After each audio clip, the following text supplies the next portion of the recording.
everyone. Welcome back to our YouTube channel Innovative Future Academy. तो आज हम फिर से डिस्कस करेंगे एक नया टॉपिक एक नई वीडियो में. होप सो आप सब लोगों के लिए बेनिफिशियल होगा. Identification of parts of speech, मेरा पहले भी इस पे एक वीडियो आया है identification of parts of speech. मैं आपको बता चुकी हूँ, आप वो वाला वीडियो जरूर देखिएगा. उसमें मैंने ये जितने भी हमारे 8 पार्ट्स ऑफ स्पीच होते हैं, fine, noun, pronoun, verb, adverb, adjective, preposition, conjunction और इंटरजेक्शन, ठीक है. +1 आपका आर्टिकल होता है.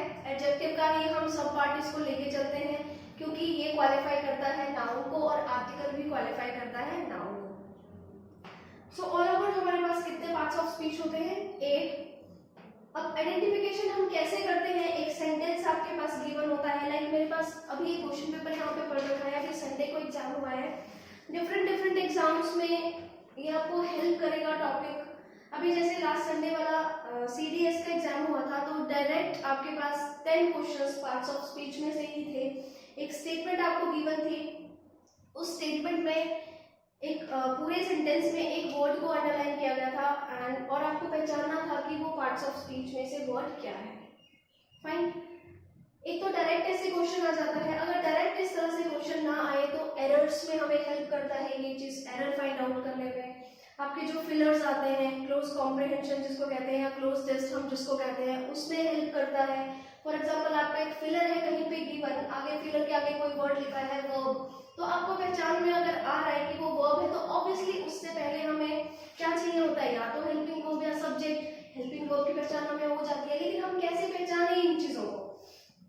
तो जो पिछली वीडियो थी मैंने उसमें आपको ओवरव्यू दिया था सिर्फ कि नाउन क्या होता है, प्रोनाउन क्या होता है, वर्ब क्या होता है, एडवर्ब क्या होता है ना. इनकी एक ओवरव्यू आपको दिया था, मोटा सा आइडिया दिया था कि आप किस तरह से पहचान सकते हैं. अभी आज की जो वीडियो है मैं एक एक करके आपको ये बताऊंगी. आइडेंटिफिकेशन के 2 मेथड्स होते हैं हमारे पास. एक होता है फंक्शनल मेथड और दूसरा suffix method. Functional method means हम जो कॉम्पिटिटिव में इंग्लिश पढ़ते हैं वो फंक्शनल इंग्लिश होती है. फाइन. फंक्शनल इंग्लिश का मतलब है कि एक जो वर्ड है वो डिफरेंट फंक्शन भी प्ले कर सकता है. फाइन. जैसे कि हु है, व्हाट है, वो हमारे पास डेमोन्स्ट्रेटिव प्रोनाउन भी होता है, रिलेटिव प्रोनाउन भी होता है. फाइन. अगर मैं वन की बात करूं तो वन हमारे पास एडजेक्टिव भी होता है, वन प्रोनाउन भी होता है. अब ये मुझे यहाँ पे एक वर्ड को देख के समझ में नहीं आता है क्योंकि ये फिक्स नहीं है. ये फंक्शन क्या प्ले कर रहा है उस सेंटेंस में डिपेंड करता है कि ये वहां पे क्या काम कर रहा है. तो पार्ट्स ऑफ स्पीच में से वही हम इसका नाम दे रहे हैं. फाइन. तो वो जो पहचानने का जो तरीका है वो 2 मेथड होते हैं. एक तो होता है फंक्शनल मेथड और दूसरा सफिक्स मेथड. जो फंक्शनल मेथड है उसमें हमें बेसिक सारी चीजें चेक करनी पड़ती हैं और दूसरा सफिक्स मेथड, ये मैंने आपके सामने लिख रखा है. ये जो सफिक्स है सारे के सारे ये किसके हैं? नाउन के. एक बार मैं आपको सफिक्स मेथड बता रही हूँ, फिर मैं फंक्शनल पे भी आती हूँ. आज हम इस वीडियो में डिस्कस करने वाले हैं कि हम नाउन को किस तरह से आइडेंटिफाई करते हैं. जितने भी सफिक्स वर्ड मैंने यहाँ पे लिख रखे हैं, अच्छा पहले मैं बता दूं, अगर सफिक्स किसी को नहीं पता है कि क्या होता है, हमारे पास एक होता है रूट वर्ड, एक होता है प्रीफिक्स और एक होता है सफिक्स. रूट वर्ड ऐसा वर्ड जो बीच में लिख रखा होगा, सफिक्स उसके बाद जो भी कुछ ऐड होता है उसको सफिक्स कहते हैं. उसी रूट वर्ड के पहले कुछ ऐड हो जाए उसको क्या कहते हैं? प्रीफिक्स कहते हैं. ठीक है. जैसे फॉर एग्जाम्पल यहाँ पे मैं लिख दूं ब्यूटी. ठीक है. तो ब्यूटी के बाद अगर मैं सफिक्स लगा रही हूँ ब्यूटीफुल, तो यहाँ पे फुल क्या है? सफिक्स है. ठीक है जी. तो जो भी लेटर होते हैं अगर बाद में कोई किसी भी वर्ड के बाद में ऐड होते हैं उसको सफिक्स कहते हैं, और जो पहले रूट वर्ड के पहले जो कुछ भी ऐड हो उसे हम सफिक्स कहते हैं. तो सबसे पहले नाउन की जो सफिक्स है उन पे एक नजर डालते हैं, फिर हम अभी सफिक्स मेथड पे एक नजर डालते हैं, फिर फंक्शनल मेथड भी मैं आपको नाउन का बताऊंगी. देखो फर्स्ट सफिक्स है हमारे पास NESS, नेस. ठीक है. तो नेस सफिक्स हैप्पीनेस में आ रहा है, काइंडनेस में आ रहा है. इट मींस कि हमारे पास ये वर्ड क्या है? नाउन है. ISM एग्जांपल भी बताऊंगी, इनमें से मैं आपको एक स्टेटमेंट भी लिख के बताऊंगी, लेकिन फंक्शनल मेथड जब डिस्कस करूंगी तो यहां से एग्जांपल दे दूंगी. ठीक है. वर्ड नहीं याद रह रहा है, आपको सफिक्स याद है, तो आप ऐसे सॉल्व कर लो कि इसमें ये वाला आपका सफिक्स है तो पार्ट्स ऑफ स्पीच में से ये वर्ड ये होगा। ISM criticism, emphasis, euphemism, sorry euphemism, ठीक है। CY accuracy, literacy. अच्छा, क्रिटिसिज्म का मीनिंग पता है, यूफेमिज्म का मीनिंग भी होप्स आपको पता होगा, है ना। यूफेमिज्म क्या होता है, किसी भी वर्ड को इस तरह से कहना कि वो हमें बुरा ना लगे, लेस ऑफेंसिव हो जाए, ठीक है। जैसे मैं कह देती हूँ ही पासेस अवे, है ना। हम डायरेक्ट नहीं बोल सकते कि उसकी डेथ हो गई, वो मर गया, है ना। हम क्या बोल रहे हैं, ही पासेस अवे। तो जो एक वर्ड था वो उस तरह से हमने बोला कि बुरा ना लगे, वो जो फीलिंग है, थोड़ा दुख वाली फीलिंग है, वो ज्यादा ना फील हो हमें दुख, है ना। तो जो पासेस अवे हमने जो वर्ड, वो जो टेक्निक होती है शब्दों को रखने की, कि शब्द जो शब्द है वो लेस ऑफेंसिव हो जाए या बुरे ना लगे सुनने में या बोलने में, उस टेक्निक को कहते हैं euphemism. CY accuracy, literacy. TY beauty, ability. आप देख रहे हैं suffix TY, TION attraction, education. Suffix SHIP relationship, friendship. MENT entertainment, enjoyment.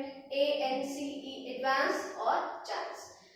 अब ये दो ही वर्ड नहीं है, इससे रिलेटेड और भी शब्द हो सकते हैं। हो सकता है आपको वीडियो देखते देखते और शब्द याद आ रहे हो यहाँ से, है ना। ENCE confidence, audience. तो जितने भी मैंने ये सफिक्स लिखवाए हैं, ये सारे नाउन के सफिक्स हैं। जहां जहां पे कोई भी वर्ड आपको इन सफिक्स के साथ एंड होता हुआ दिखेगा, आपको कंफर्म हो जाएगा कि ये वर्ड नाउन ही है। तो या तो आप सफिक्स याद कर लो, फाइन। हमें मेन जो कंफ्यूजन होता है ना पार्ट्स ऑफ स्पीच को पहचानने में, वो किस में होता है, नाउन में, वर्ब में, प्रोनाउन की फिर भी हमें पहचान हो जाती है, एडवर्ब, एडजेक्टिव में, प्रीपोजिशन की पहचान हो जाती है, कंजंक्शन की पहचान हो जाती है ना। कौन कौन से वर्ड होते हैं, मैंने पिछले वीडियो में आपको बताया भी है कि प्रीपोजिशन कौन से वर्ड होते हैं, कंजंक्शन कौन से वर्ड होते हैं, इनका काम क्या है। तो ये तो था हमारा सफिक्स मेथड। अगर मैं फंक्शनल मेथड पे आऊं कि मुझे फंक्शन से कैसे पहचानना है कि ये वर्ड नाउन है, ठीक है। मुझे एक सेंटेंस में फंक्शन से कैसे पहचानना है कि ये वर्ड नाउन है, तो एक तरीका ये बता दिया। दूसरा और बहुत ही गाढ़ा तरीका है फंक्शनल मेथड। नाउन को हम बेसिकली पहचानते कैसे हैं, कोई भी नेमिंग वर्ड आपके पास नाउन होता है, ठीक है। नेमिंग वर्ड जैसे मेरा नाम सरोज, ठीक है, तो क्या है, नाउन है। आप सबके नाम क्या होंगे, नाउन होंगे। आप जिस सिटी में रह रहे हैं वो सारे नाउन होते हैं, फाइन। आप जिस कंट्री में रह रहे हैं वो नाउन है। जो भी नेमिंग वर्ड है, व्हाइट बोर्ड है नाउन है, मार्कर है नाउन है, फैन नाउन है, AC नाउन है, कूलर नाउन है ना।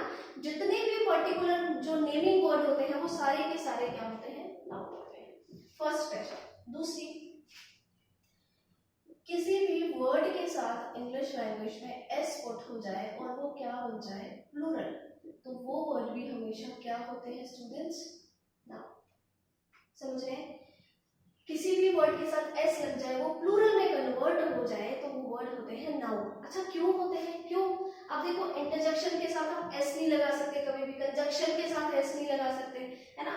अब फिर से अगर आपको कंफ्यूजन हो रही है तो आप प्लीज एक बार लास्ट वीडियो देख लीजिएगा, उसमें मैंने बताया है इंटरजेक्शन क्या होते हैं। एग्जाम्पल मैं लिख दूं, जैसे लास्ट वर्ड इंटरजेक्शन है, कंजंक्शन में एंड वर्ड इंटरजेक्शन है, प्रीपोजिशन में इन, एट, ऑन, इस तरह के वर्ड प्रीपोजिशन होते हैं।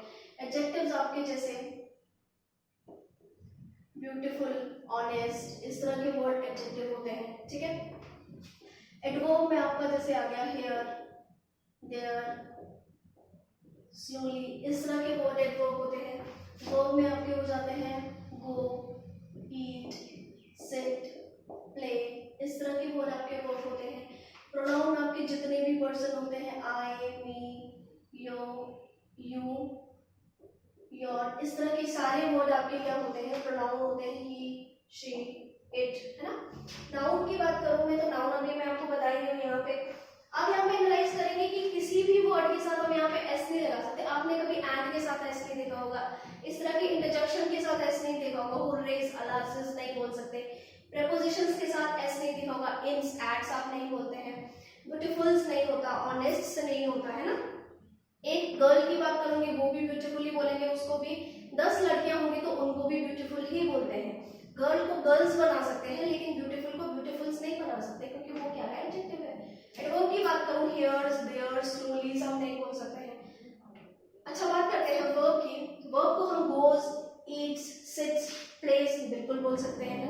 और प्रोनाउन को हम फिर से एस नहीं लगा सकते, आई के साथ, मी के साथ, यू के साथ, और नाउन के साथ हम एस लगा सकते हैं, जो मैंने यहाँ पे लिखा है। वर्ड जिसके भी साथ एस लग जाए और वो प्लूरल में कन्वर्ट हो जाए, वो वर्ड क्या होता है? हमेशा नाउन। तो पार्ट्स ऑफ स्पीच में से मुझे दो पार्ट ही ऐसे मिले जिनके साथ मैं क्या पुट कर सकती हूँ? एस। एक तो नाउन और दूसरा वर्ब। अच्छा, पहचानूं कैसे? तो वर्ब तो ऑब्वियसली पहचान में आते हैं क्योंकि वो एक्शन वर्ड्स होते हैं। आप देखेंगे गो, ईट, सिट, प्ले, इस तरह के सारे वर्ड क्या बताते हैं? एक्शन। और एक और मेन बात देखो, अगर मैं प्ले के साथ क्या लगा रही हूँ? एस, तो क्या बन रहा है? प्लेस। लेकिन यहाँ पे मैं एक नाउन लिख रही हूँ चेयर, चेयर के साथ एस लगा रही हूँ तो क्या बन रहा है मेरे पास? चेयर्स। दोनों में डिफरेंस क्या है? अभी ये बेसिक है बिल्कुल, कभी कभी ऐसे शब्द भी आ जाते हैं कि हमें पहचान में ही नहीं आता है कि वो नाउन है। जब भी आप किसी वर्ब के साथ एस लगाते हो तो एस के साथ वर्ब किस में चेंज होता है? सिंगुलर में। जब भी किसी नाउन के साथ एस लगाते हैं तो वो एस वाला नाउन किस में चेंज होता है? प्लूरल में। तो अब इन दोनों में भी क्लियर हो गया हमें डिफरेंस, कि पहचानना और इजी हो गया। एक तो वर्ब से पहचान हो रही थी कि वर्ब तो सारे एक्शन वर्ड होते हैं, वर्ब की वैसे ही पहचान हो जाती है, तो बच गया सिर्फ नाउन।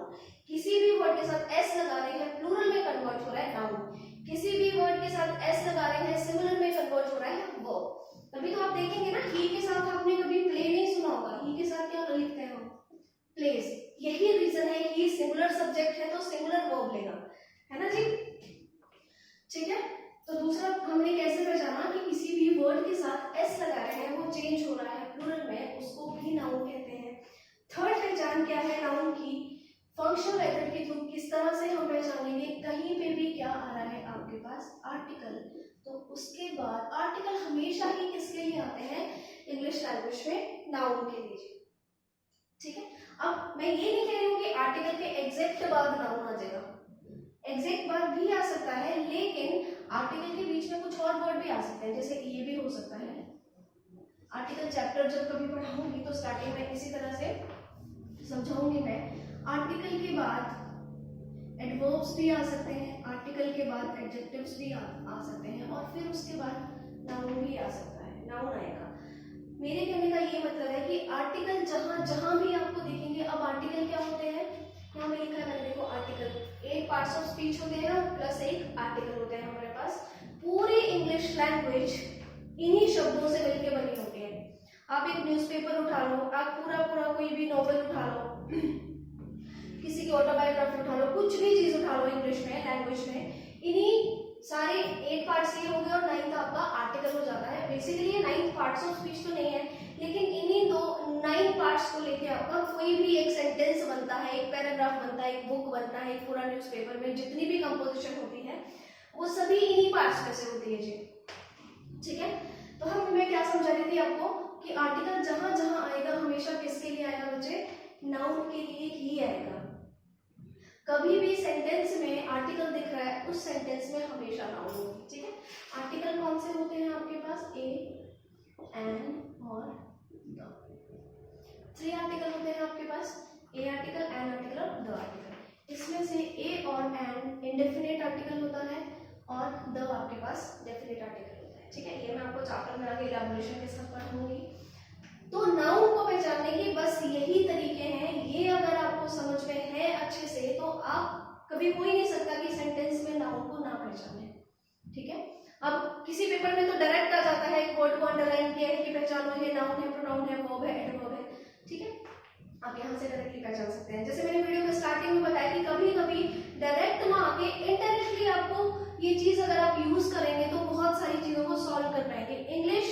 इंग्लिश का कोई भी लैंग्वेज जो है, कोई भी लैंग्वेज वो बेसिक रूल्स से बनी होती है, और कोई भी लैंग्वेज इंटरेस्टिंग बहुत होती है अगर आप उसके बेसिक्स के साथ उसको पढ़ते हैं। आप इंग्लिश के रूल्स को रट्टा लगा रहे हो, आप टेंस के रूल को रट्टा लगा रहे हो, एक्टिव पैसिव के रूल्स को रट्टा लगा रहे हो। रट्टा लगाने का कोई फायदा नहीं है, रट्टा लगा के याद भी नहीं रहती हैं चीजें, कितने दिन तक याद रख लोगे? पेपर थोड़ा सा टफ आया तो वो रट्टा भी भूल जाता है। तो इसलिए चीजों को जब भी पढ़ो बेसिक्स के साथ पढ़ो। अब मैं इनके आपको ना एग्जांपल करके बताती हूँ, ये सारा प्रूफ करके बताती हूँ कि प्रूफ कैसे होगा कि ये वर्ड नाउन है और ये इस तरह से पहचानो या फिर इस तरह से पहचानो। फाइन। फॉर एग्जाम्पल मैंने लिखा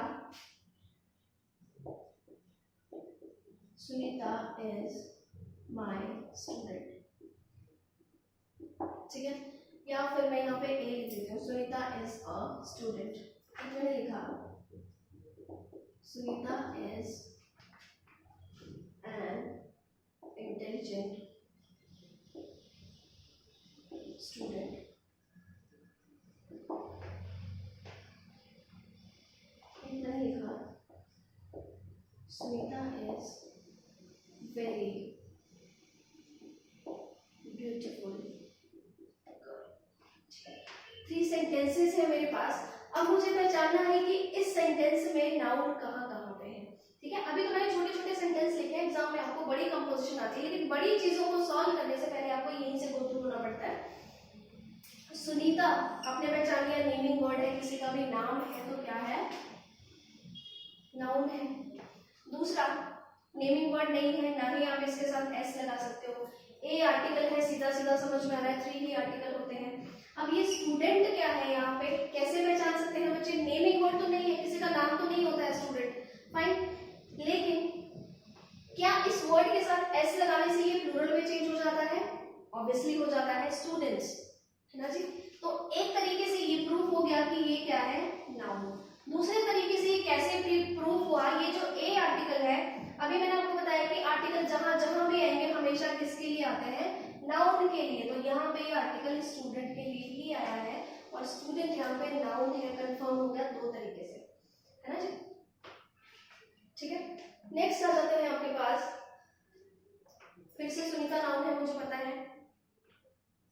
एंड क्या है, आर्टिकल है। अब जी मैंने आपको समझाया कि आर्टिकल नाउन के लिए आता है, और इसके बाद 2 शब्द मेरे पास है। अभी तो खैर मैंने आपको बता दिया कि स्टूडेंट ही नाउन है। अब जरूरी नहीं है कि ऊपर लिखा हुआ सेम इस तरह से आपको नीचे भी कोई सेंटेंस मिल जाए।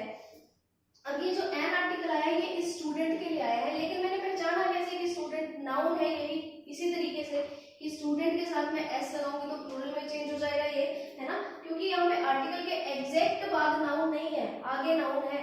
तो मैं कैसे पहचानूं, इंटेलिजेंट के साथ क्या आप कभी एस पुट कर सकते हैं, इंटेलिजेंस आपने कभी सुना है, नहीं सुना है ना। इंटेलिजेंस कोई वर्ड ही नहीं होता है, क्यों, क्योंकि ये क्या है, एडजेक्टिव है।